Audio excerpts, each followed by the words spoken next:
So welcome everyone to today's webinar. It's called How to Market Your Accounting and Bookkeeping Firm on Social Media. My name is Charles Clark and I'm the Marketing Director of Boma, and I'm joined today by Kat Morgan, who's our Sales and Partnerships Manager. Hi Kat. Hello there.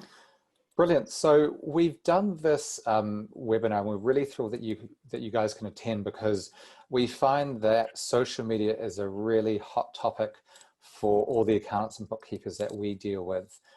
So this is one that we run on a semi-regular basis, and we often get people coming back just to check in and maybe upskill, or maybe if they've just started, just to sort of get a few tips and tricks as they go along. So to get started, I thought it would be useful, as Kat said, we have taken some of your feedback, and just to let you guys know how you said you're using social media. So on the left-hand side there, the question was, how often are you posting to social media? And I thought it was really interesting that there's a small but dedicated group of you who are posting once or multiple times a day, which is pretty amazing. Impressive. That's a real dedication. A significant amount of you are posting sort of once or a couple of times a week, which is great. But possibly, where probably a lot of people are is, you're posting a couple of times to once a month. So we'll have some ideas for you as to how you might lift that without actually taking too much time, to keep up with your social channels. And then the second one was basically asking, what are you posting on social media? So the great thing about social media is that it's really variable and flexible. You can post videos, it could be photos, it can be memes, commentary, educational pieces. So just really interesting to see that you guys are really doing well on the commentary and insights, educational content and photos. I was interested that other than videos and memes, 18% was other. So if you were one of the ones who ticked other, it'd be great if you could let us know what that was in the Q&A, just so we can let everyone know what those other elements are. We will certainly provide some additional tips on what to post in today's seminar. So get your pen and paper ready, because there will be some really good sort of tips and tricks, practical advice that will be coming your way today. Yeah. And as we said, we are going to cover questions at the end of it. So the written questions, as I said, if you've got any questions that come up during it, just feel free to ask them. But there were 3 questions in particular that really struck Kat and I as we were reading through your feedback. And I just thought I would read them out now because they did inform a little bit about what we're talking about. And so they are, what's the best use of social media to help develop an accounting business? The second one was, what are the leading firms doing in this space? And the last one was wanting to learn about engagement tactics. So fantastic questions, and we'll do our best to address those as we move through. So obviously, you guys are all quite involved in social media to a greater or lesser extent. So I don't feel like I have to sort of say, you just have to be using it. I just think it's just important just to recap why social is so powerful. So I think the first thing to say is that it's really, in addition to your website, which is your sort of online shop window, social is amazing for brand awareness. So people, when they go through and do a bit of research on you, the new word of mouth, they will look at your website and then they will look at your social media channels. And if you don't have social media channels, I'm not saying that would cause them not to maybe dig further, but people sort of expect that nowadays, especially younger clients, the younger generation who are sort of digital natives. It's just sort of a hygiene factor that a business would also have a corresponding social profile. The other side of things is that it can help amplify your content. So you said in the feedback that you guys are sharing video and commentary and insights. You can also share blog posts, you can share white papers, you can share research pieces. Social media is an amazing, amazing tool alongside email for you to get your information out there, whether it's to clients or prospects or your wider network. It has really revolutionized how people communicate in the modern age. And this feeds on to the next point, which is it can help position either you personally or your firm as a thought leader. So obviously there are sort of the global thought leaders in certain topics that we all know, and there are those in the accounting space. Heather Simpson, someone that we work with closely, would obviously be a name that you guys would all recognize. So obviously that's kind of thought leadership at the very highest levels, but you can also be a thought leadership in your area. So you could be a thought leadership on things that you and your colleagues know about that would be relevant to your audience and your clients. So don't think that you sort of have to be the one and only expert, the world leading sort of authority on something. You are the experts, and for many small businesses, they look at accounting and advisory and it's a bit of a black box for them. So you are full of information that you can give to them, and it will be really, really gratefully received, especially in these current times. You know, COVID has put a huge amount of pressure on businesses, and so the more information that you can give to them that is helpful, that's insightful, that supports them, you know, will really be amazingly appreciated by them. And lastly, it's fabulous for networking. So whether that's networking with clients and prospects, or it might be that you are networking with your colleagues or people maybe within the accounting industry. It's a great thing to do. You'll never know what you'll learn, and you'll never know what sort of connections you might make, which will benefit you or your firm down the track. So in terms of the main social channels, Kat's got a really good view on this actually, and we were thinking to include sort of all of them, but Kat was saying, no, look, there's 4 main ones. Yeah, absolutely. Obviously, sometimes it feels like there's a new social platform coming out every week, and you know, it's impossible to keep up with it really, unless you're a teenager, and who's got time for that. But you know, there's some key ones that are really more focused on business, being Facebook, LinkedIn, Twitter, and Instagram. So we'll cover off a little bit of sort of the differences between them. Many of your messages can be shared across multiple platforms, but there's some small differences which we'll cover off shortly. In fact, in the next slide, please, Charlie. So you may have seen this meme a few times. Dolly shared this post on Twitter, and it does include Tinder, which we won't be discussing today. But this is a really great way to visually understand the difference between the platforms. They'll have slightly different audiences, but more importantly, the way that people expect to engage with you on these platforms is slightly different. Of course, you've got LinkedIn, where you would portray more of your professional side, so sharing information about your services and your value, tips and tricks when it comes to maintaining a business. Whereas Facebook, you can absolutely show more of your personality. Facebook's probably the one that would be more well-rounded, I would say, with sort of a little bit of everything. Instagram, of course, is more image-driven, so team photos, etc. And then instead of Tinder, we can perhaps talk about Twitter, which is really a great place for you to let it all hang out, so to speak. Kind of anything goes a little bit on Twitter. It's a great place to share your views and talk with others about theirs as well. So we'll sort of talk a little bit more about what kind of posts that you might share on each of the platforms. But yeah, this is just a really great visual way to sort of get an understanding of how you should engage on each of the 4 main platforms that we're talking about today. I think an important point to sort of wrap into that is there's a different expectation on these different social channels about how frequently you might be posting. So something like LinkedIn, it's very possible that you may be, you know, just comfortable posting there once a month. And that's very common.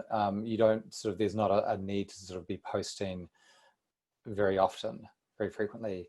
Twitter, on the other hand, people often post 5, 10, 50 times a day. It really just depends, you know, if they've got something to see or say or comment on. It's, you know, as often as you want to post on Twitter, you really can. Whereas on LinkedIn, if you were posting more than even once a day is quite a lot.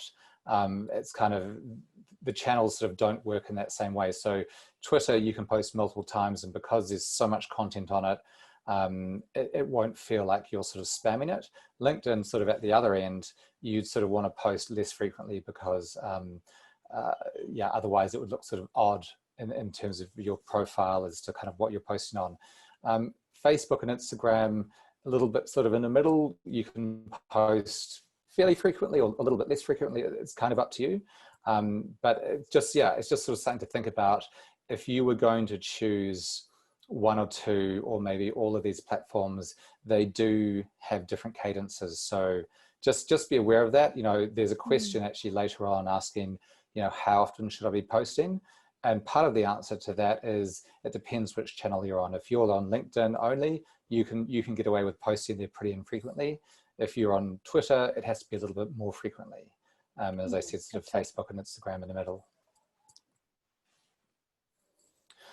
So in terms of some examples of people who are doing it well, I thought I'd use Kinder Pocock, who are a client of ours, and they also happen to do fantastic work on their social channels. So the point here is really, I suppose, making the most of social media from your brand perspective. So Kinder Pocock, they've got their business profile as well as they've also got their personal profiles. So for the people who work there, the great thing about a business profile versus a personal profile is that you can have all the information on your business profile that really you would probably have on your website as well. So you can have your logos, you can have your about section, you can showcase awards, you can share information about your products or services, you can tell people where to find you, you can tell them your phone number, you could even put a map in there.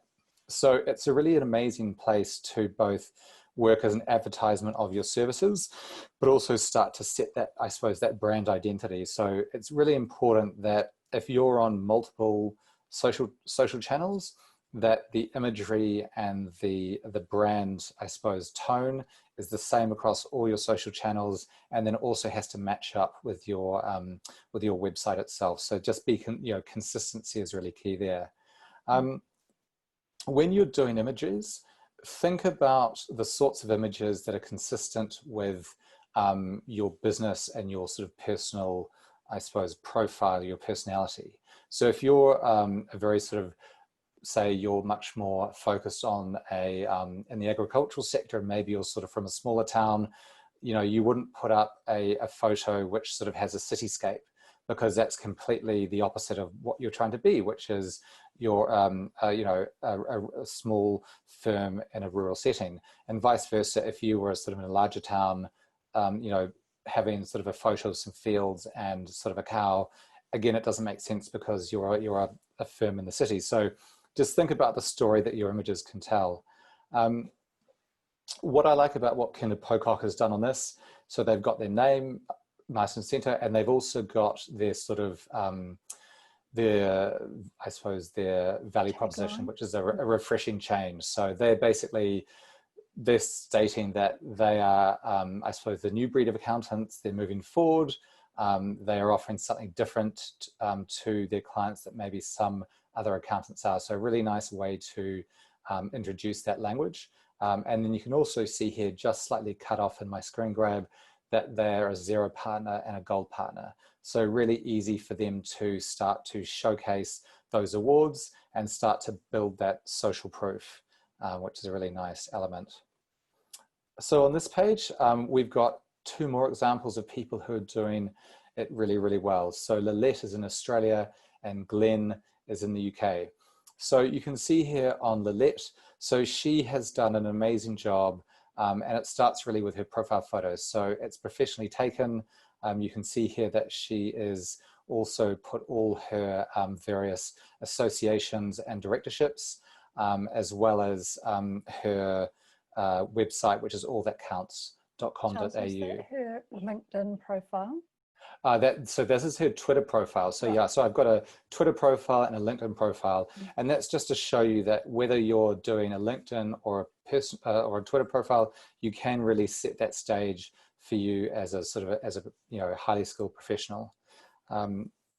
So, and also if you go to Lilette's other pages and also her business page, she has got the same, I suppose, calls to action in terms of she calls out the fact that she, Editor's Choice winner, she's a directorships and things like that.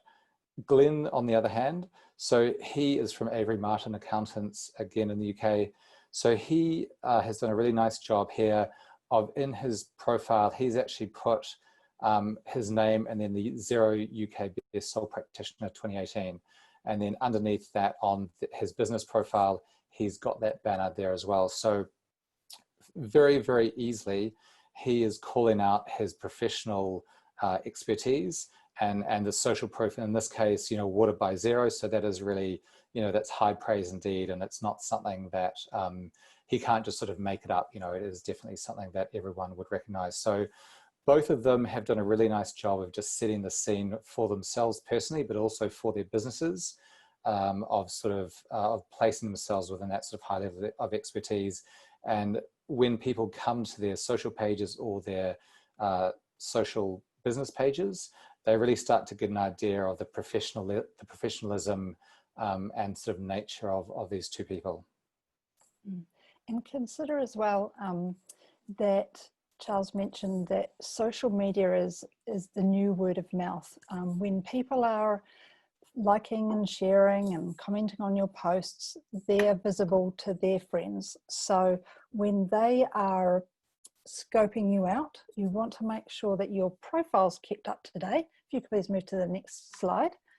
And so that those contacts or friends of your social followers can see who you are, what you do, and what you're all about really easily. So if someone lands on your social page, in this case, you can see a screenshot of someone's Facebook profile. You want to make sure that they can see the most important things: how to contact you, what your values are, and how you can help small businesses that are just like your current clients. Excuse me. You've got the opportunity to have a short bio in your about section, but then you can create more of give a bit more background in the Our Story section. So a little bit more about who you are, why you do what you do, so they can sort of understand and see if you're like them. So the more that you can kind of share yourself, the more value it will be to prospects that are scoping out your page. Don't forget to keep all this information updated. It's not a one-time deal. So as often as you might refresh your website content, which I hope you do regularly, please do also keep your social profiles updated.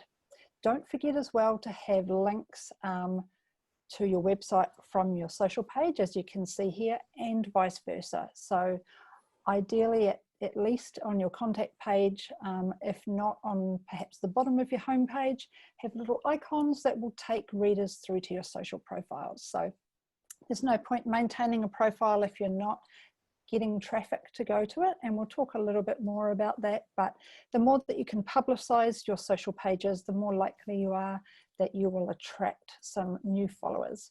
And combined with sharing great, regular, consistent posts, then there's some really great reasons for people to follow you. I think that is a really good point. If you ask people to follow you and they come to your page and there's sort of nothing, the last post is 2018, they would think to themselves, well, why would I bother? Because I'm not going to be getting much of value. And I know a lot of people or are nervous about what they should be posting.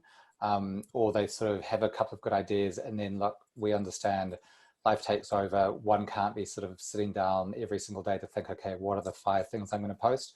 So we've just got a couple of ideas here that is maybe thought starters on things that you can post that would be of use for your clients and would sort of make your page be of value to them.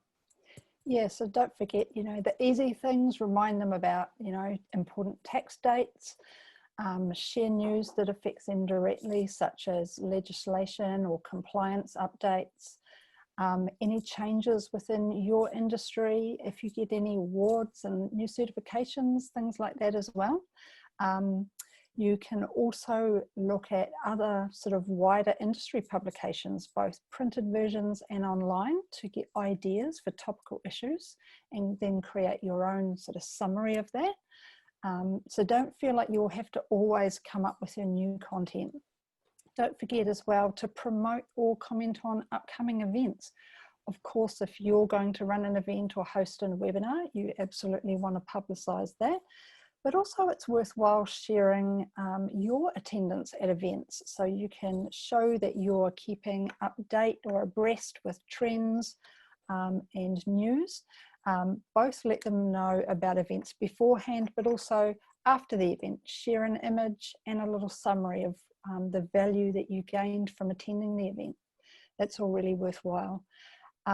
What else? Boost your clients' brands. So you could profile one of your clients, congratulate them on some achievement.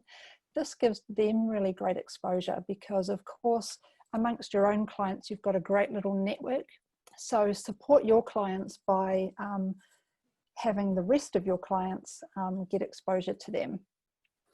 Actually, on that point, you could also consider doing a case study or a sort of a testimonial.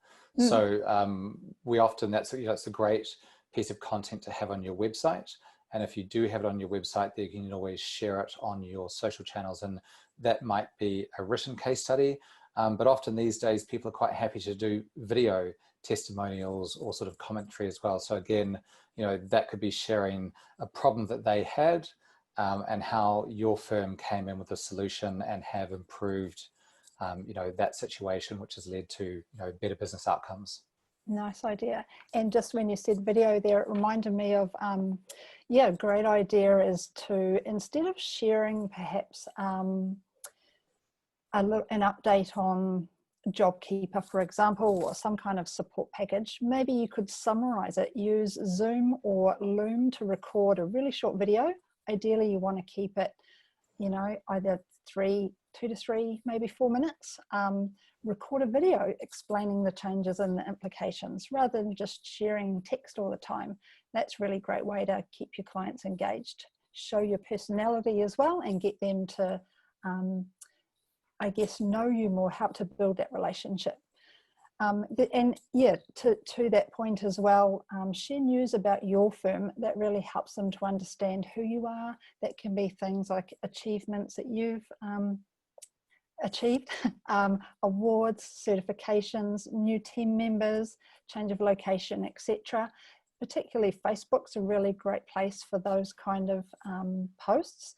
But I guess above all, don't forget that it's called social media for a reason. So people will follow you on social, not only to get great tips and tricks, but to, build a relationship. And you do that through showing some of your personality and telling stories. Any more thoughts on that, Charles? It's an interesting one. I was just going to say, Cash and I were doing, we were helping out a client of ours a couple of years ago, and they had some goals, which was to increase revenue by a certain percentage. And they said, look, if we could just get all of our sort of $2,000 to $3,000 spenders to move up to sort of the $6,000 to $8,000 spenders per annum, we would more than hit that target. And so we said, do they know about all the products and services that you offer? And they said, no, I mean, mostly they don't know, they might know about the ones that we have given them already, but they're probably not aware that we can do all these other things. So I suppose that's another thing you can share, is that you can share the products and services that you offer. And it doesn't always just need to be as sort of like a link to a landing page where you sort of talk about them. We've already talked about case studies. You could wrap a case study within a sort of an offer for a service. Just nice ways that you can obviously utilize social to drive, what is ultimately a goal for most people, which is, improving the revenue per client.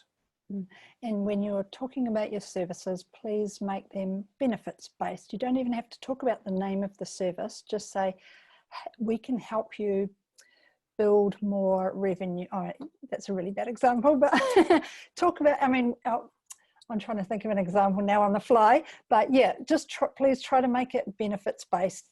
The clients that you're talking to, they don't care about the name of the service and the underlying perhaps technology that you might use to achieve that. They just care about the outcomes.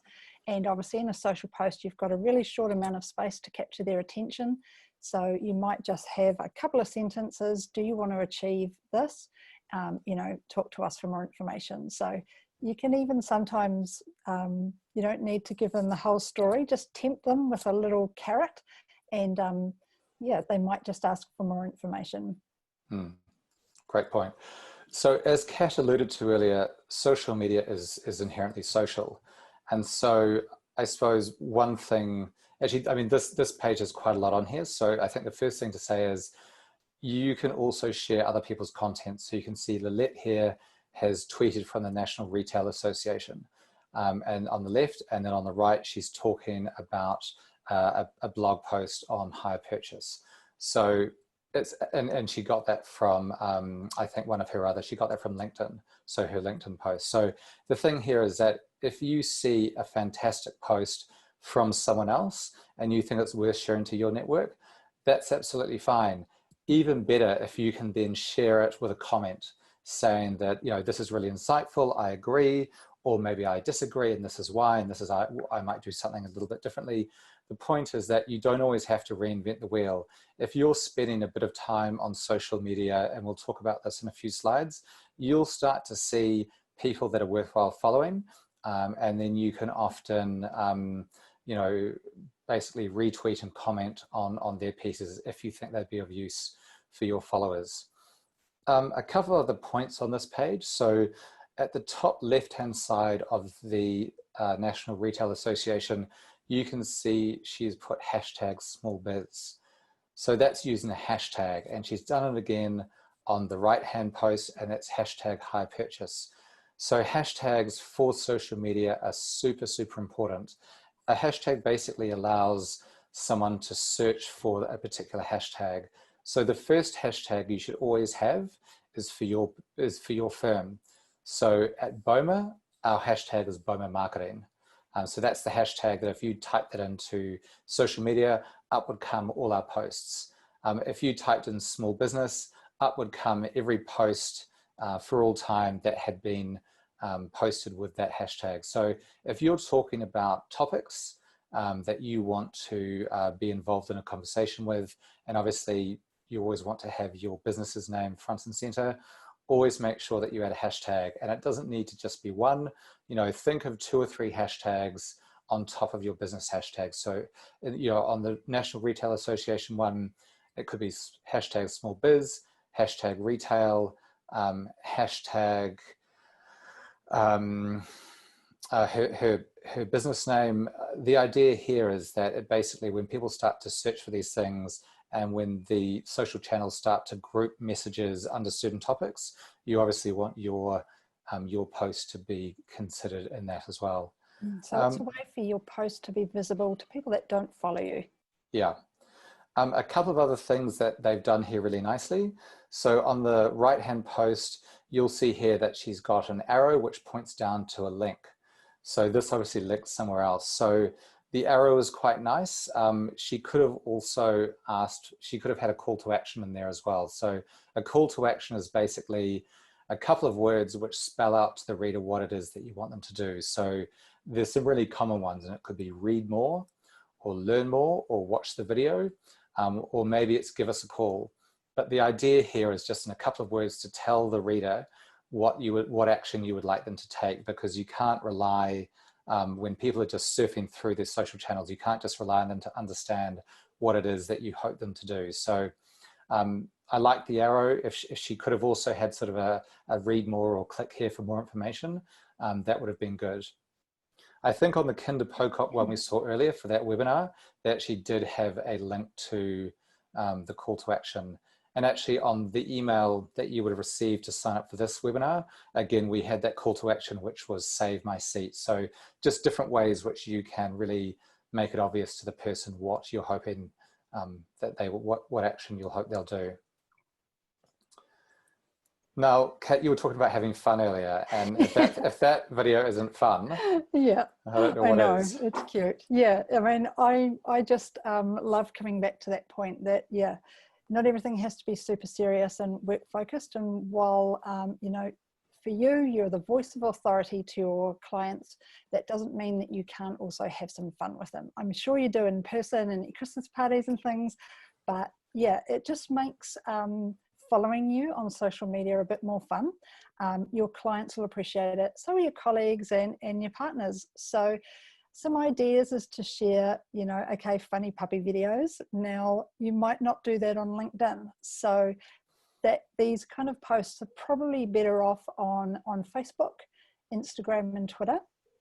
I guess the most sort of ideas for fun posts on LinkedIn might be more of a team shot, perhaps, particularly if you go to an awards event and things like that. But probably Christmas parties and things like that I would reserve for, yeah, those, remember Dolly's picture of the more fun sites where you can show more of your whole self on Facebook, and definitely Instagram, you can share some of this fun stuff. So keep it simple, keep it as real as possible. I mean, there's nothing wrong with resharing videos that are sort of doing the rounds, memes and things like that. But, you know, the more that you can share something personal to you, if you have dogs in the office and one of them is perhaps a bit vocal one day and you catch it on video, that's a great sort of post that you can put on Facebook, etc. So keep it fun, but choose that platform carefully. Don't forget, if you use Boma as well, we've got 1.7 million free images and plenty of fun ones to choose from. So again, you don't always have to capture your own funny moments. You can absolutely sort of create them from the content that we provide in Boma. Add filters, put text over the top of images, things like that. So you can definitely kind of create a bit of fun yourself. I was just going to say, one other consideration when it comes to social media, and we've talked about, you know, it being inherently social, is that, as you can see on this post here, people have commented, they've given thumbs up. And so that is really the holy grail for social media. If someone interacts and engages with your post, whether it's a funny post or they're commenting on a more serious post, that is absolutely brilliant. So don't think that just, you know, you've done your post and that's it, and I don't never need to look at that post again. That's kind of not strictly true. If you start to get engagement, so people start to write and comment on your post, that is fabulous. That's the opportunity for you to step in and answer their comments or questions or engage with them. You know, they may be clients, but equally they may well not be clients. And it's an opportunity for you in a really informal, no pressure setting to start that relationship building, because you never know, a couple of weeks or months down the track, that initial sort of interaction, which came off the back of a social post, leads to, you might bump into them at an event, or it might lead to them giving you a phone call. And it all started from you responding, you know, in a timely fashion to a post. On that point, if they're, you know, social, also there are some sort of, you know, trolls and nasty people out there, and it's not something that really I'd expect, you know, any of us to come across. It's mainly sort of reserved for sort of hot button issues and politics and things like that. But you might have someone who says, like, I disagree with something, or I had a bad experience. Again, just on the flip side of, you know, commenting and responding to people who say good things, do take the time to respond to people who have had a problem or disagree. Again, it's a way for you to have an interaction. And even if you can't necessarily solve their problem to their happiness, at least you've given it a go, and people on social media will see that. They will see that you've gone the extra mile to try and engage and have a conversation and resolve that person's complaint. So really, really important, whether it's positive or negative, that you don't ignore it, that you engage with it, and that will really, that's a good maxim to live by on social. Yep, nice. Great. So we've talked about kind of all about social, and I can hear you thinking, oh, that's quite a lot. It's quite a lot to do. And we know that you guys have actually really started to make a go on social, which is fantastic. But equally, there might be some of you who are sort of a bit nervous and thinking, you know, what is the first step to getting in there? So I think I would actually, if it was me, Kat, I don't know about you, but I would actually just go and follow a few people that I respected and liked and see what they're doing. What would you do? Great idea. Yeah, I think that's a really great example of where to start. Is I'm sure you've probably already got your own personal Facebook and LinkedIn profile, or I hope you've got a LinkedIn profile at least. So use the opportunity to follow some of your compatriots and take a look and see what they're doing. You know, stalk them for a little bit. In fact, even ongoing, keep an eye on what's happening in the marketplace. So not only your competitors, but your partners, so your business partners, your associates, you know, the zeros of this world. Keep engaged with what they're talking about, what they're posting, etc. is a really great way to start. And don't feel like you have to become an expert in everything all at once. It might be that you're right now considering what social channel to start with. And I think Facebook's probably a really great place to start, because chances are you might be at least familiar with it already. It's probably most likely where you'll find that your clients will be. Of course, that does depend on who your clients are and where they're likely to be. So there's nothing wrong with asking. Do a little bit of a survey, or just chat to a couple of your clients or a small subset and ask them where they like to engage, where they like to find information and engage with people like yourself. And that will kind of drive where you should start. I advise not to get excited and go and jump onto LinkedIn, Facebook and Twitter and create 3 accounts in one day and then try to get posting to all 3 in one. Start with one, get familiar with it, make sure you've got a slick profile, a great header image as we've shown before. Now, before you tell people about that page, as Charles mentioned before, you need to create a bit of history. So do a few posts. You won't have any likes or shares or comments or anything. Don't worry. You want to have a little bit of history there before you start inviting people to like your page.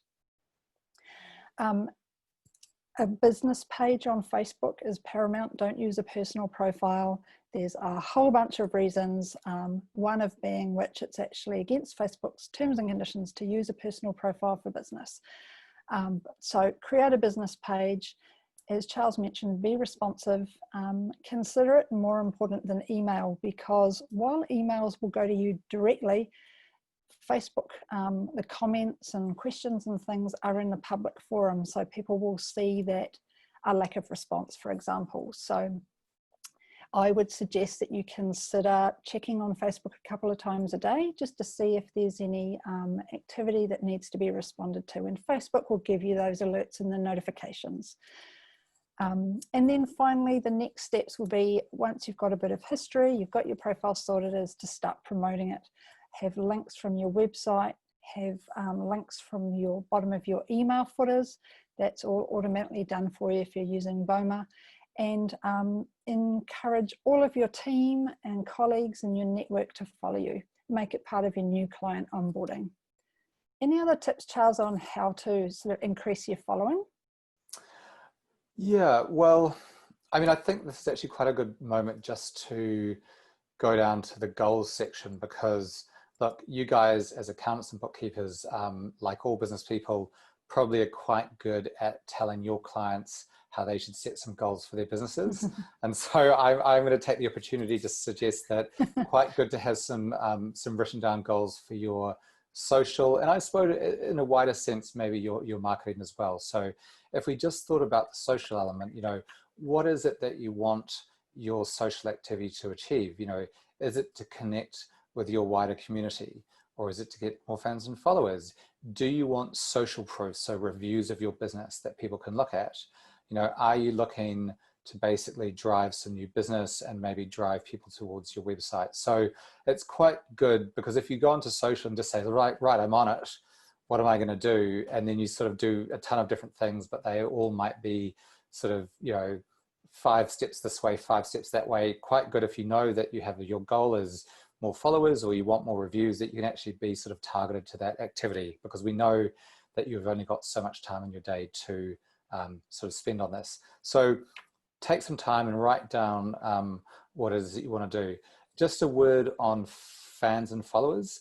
It can be a bit of a vanity metric. So people say, oh, look, I've got 5,000 followers, that's amazing. But, you know, if 90% of those fans and followers are random people who are the wrong prospects and would never consider buying your product or service, well, that's a waste of time. You know, you spend all that time getting to them, which is wasted. And then also you have to keep them happy. So much better to get the right fans and followers. So don't be embarrassed if you've only got a couple of hundred or 50. If they have the right fans and followers who are going to buy things from you, that's the number that you need. You know, don't worry, and don't sort of, I suppose, have fan envy if you look at someone else and they've got 2 or 3 more. I would also say, when you've been going for a couple of months or maybe half a year, just have a quick review as you would with a client. So sit down and look at your goals that you wrote a little bit earlier in the year and say, have I met them? Is this still working for me? Are these still the goals that I want to go for? Maybe you might change up your goals and say, look, I've met those goals. Now it's time to do, you know, I've met my follower goals. Now I'd like to drive people to my website and sort of try and get some more business from it. Always important to test and iterate. So if you're trying something on social and you find that it's working well or not so well, take a note of it. Like if you're always posting something at a certain time of day, maybe it's 5 p.m. and it doesn't get any engagement, have a think about why that might be. You know, was it just the time of day, or was it that my photo wasn't engaging enough, or was it that my headline, so the headline copy, maybe I could make that a bit snappier. So when you are posting, just be really mindful of who you're posting for and what's going to give them the most reason to stop at your post and click on it and hopefully interact with it more. And experimenting with the copy and the imagery is really, really important. We talk about how often to post, and I don't want to dwell on this too much more because one of you have asked a really good question on that. So I'll just say, look, we're gonna come back to that. One thing I would say is just try and be consistent, whatever that means to you. And as we said before, just keep in mind that if someone is following your page, you want to acknowledge that and obviously make it worth your while to follow.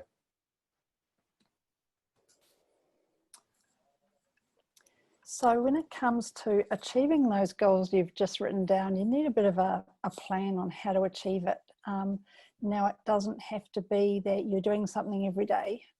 However, as I just mentioned, if you are encouraging engagement and questions and things via your Facebook page, of course, you'll need to be checking that multiple times a day. And yeah, as I said, regard it as more important than your emails because it's in the public eye. So have a sort of a bit of a plan, get it in your calendar, make it non-negotiable. So just as though it's an important client meeting, because this is client-facing activity, so it is super important.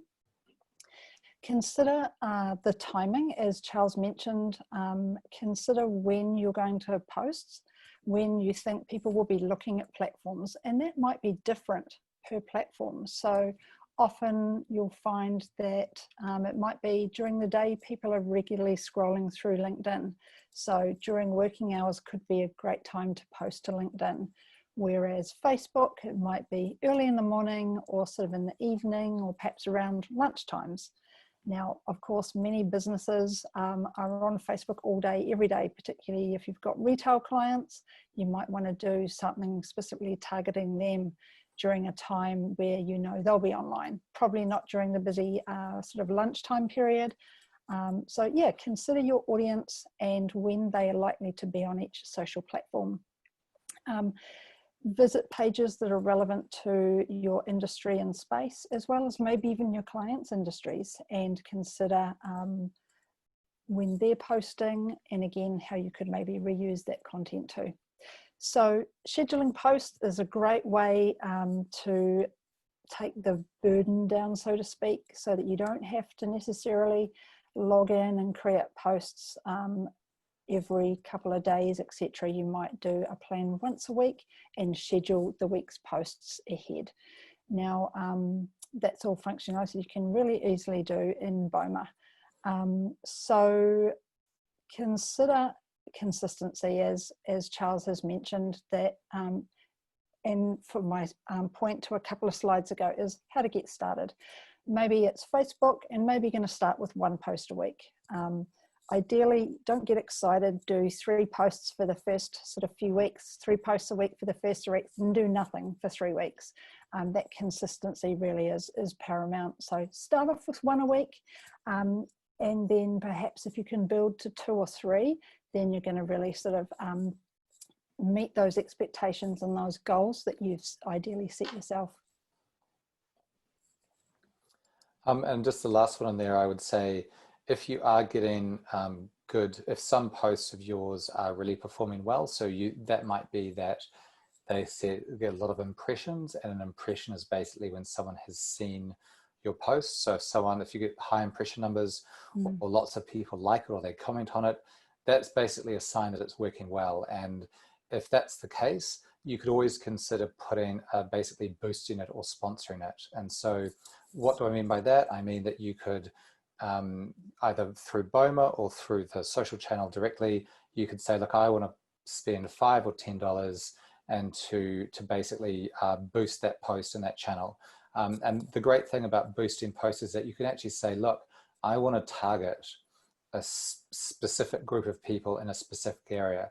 So you could say, I want to target retailers or tradies or agricultural people in my geographical space, aged between this and that, who have specific interests. And then Facebook or LinkedIn or Twitter will basically try and only show your post to those people. So a great way to reach maybe a new audience outside of your current followers who hadn't seen you before.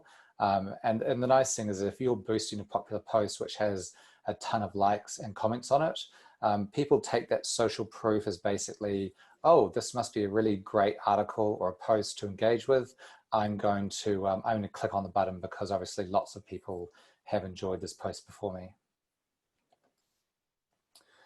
So groups, and I know that this isn't strictly, how to promote your firm or your business online, but don't forget that Facebook and LinkedIn groups especially are really, really important from your professional or personal professional development as well. So there are so many groups out there, and they're run by, some of them are run by accountants and bookkeepers, some of them are run by, I suppose, accounting apps. I know Xero has some, I know lots of them have them, or maybe user apps. And they're basically places where you can ask questions, you can chat with your fellow colleagues, you can talk about clients and sort of seek answers to things that maybe you weren't sure about. I mean, ideally, it's a place where you'll get support. And we know that especially the last 6-8 months have been pretty difficult for everyone, but all the accountants and bookkeepers we know have been really, really stretched because their clients have been really, I suppose, needing a lot of support. So think of these as really support networks as well that you can dip in and out of. You can ask questions, and most of them also do have sort of rules that say, look, if whatever we talk about on here doesn't go outside of the group, so you can sort of feel that actually it's a place where you can let the professional guard down a little bit and sort of, just get that sort of honest support. And obviously you can give support as well. That's the nice thing about it. It's not just all take, it's giving as well. Including creating a group specifically for your clients. So there's public and private groups. You can create one as a safe space for your clients, and that's a really great way as well to share knowledge in a one-to-many approach. That's great.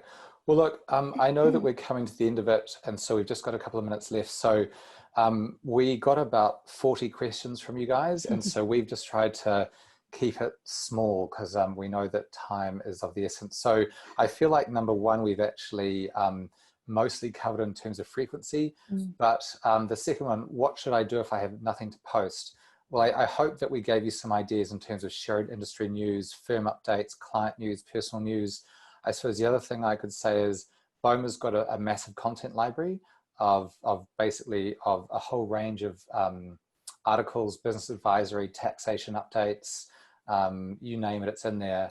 And you can basically go in there and just choose an article that you want to send, and it will just actually post it to your social channels. So if you're really strapped for ideas, there's always the Boma content library.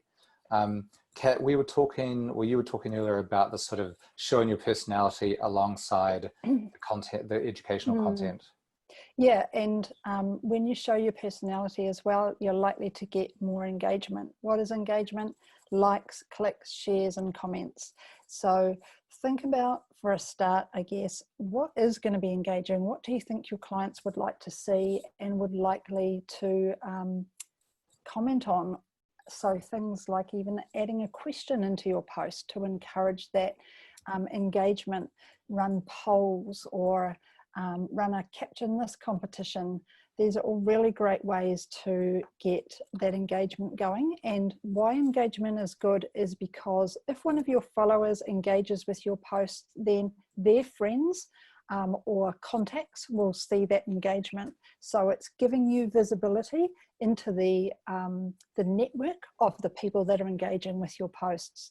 So yes, think about images. Video is a really great option to encourage engagement, and really just copy and images that you think will really draw them in and respond them.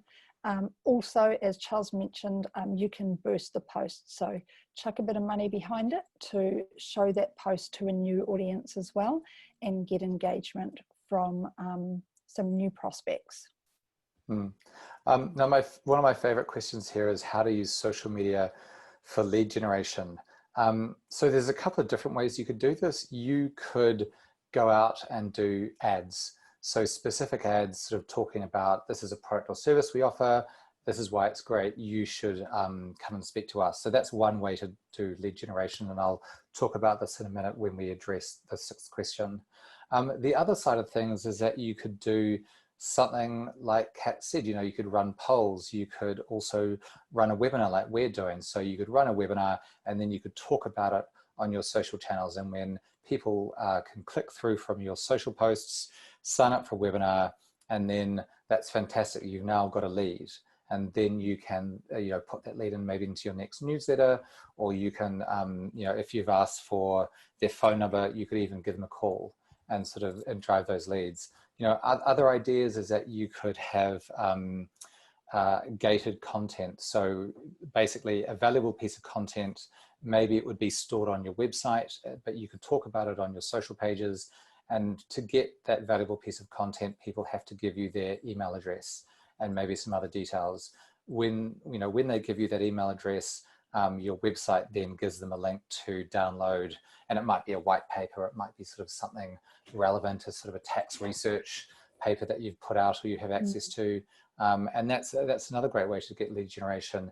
They have indicated that they are specifically interested in a topic, and ideally that topic would be something that your business, your firm can speak to in a good way. So you could then follow up and say, hey, I saw that you downloaded this research paper. Did you know that we've got, you know, great expertise in this, and look, and here's a case study. And then you sort of start that nurturing process. You get them the case study, they'll see how you've helped other businesses like them in this situation, which hopefully leads to the conversation along the lines of, I didn't realize I needed this help. You know, could you help me? What would that look like? Nice. And when it comes to posting on your individual profile versus your business page, it does vary slightly. So really Facebook should be all about your business page.